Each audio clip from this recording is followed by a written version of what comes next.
Hi friends, இன்றைக்கி நம்ம வீட்டில் ஈவினிங் ஸ்நாக்ஸ் வண்டலாப்பம் செய்ய போகிறோம். அதுக்கு தேவையான பொருள் 4 முட்டை அப்படி கலக்கி வச்சுக்கோங்க, தேங்காய் பால், சர்க்கரையை பொடி பண்ணி வச்சுருக்கேன், அதுலேயே 10 முந்திரி, 2 ஏலக்காய், கொஞ்சம் உப்பு போட்டு மாவு மாதிரி பண்ணி வச்சுருக்கேன். இப்போ இந்த 3ஐயும் ஒன்றா மிக்ஸ் பண்ணி நம்ம வண்டலாப்பம் எப்படி செய்யலான்னு பார்க்கலாம். இப்போ இந்த அடித்து வச்ச முட்டையை இந்த தேங்காய் பாலோடு மிக்ஸ் பண்ணிக்கலாம். அதுக்கப்புறம் நம்ம இந்த பொடி பண்ண சுகரையும் ஆட் பண்ணிக்கலாம். மிக்ஸ் ஆகிடுச்சு. நம்ம இட்லி குக்கரில் வைக்கலாம். இப்போ இட்லி குக்கரில் வச்சாச்சு. வச்சு ஒரு மூடிக்குங்க.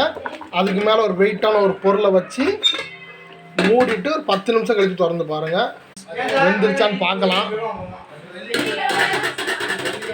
இப்படி கத்தியை விட்டு பார்த்தீங்கன்னா வெந்துருச்சுன்னா ஒட்டாது, வெந்துருச்சு. Hi friends,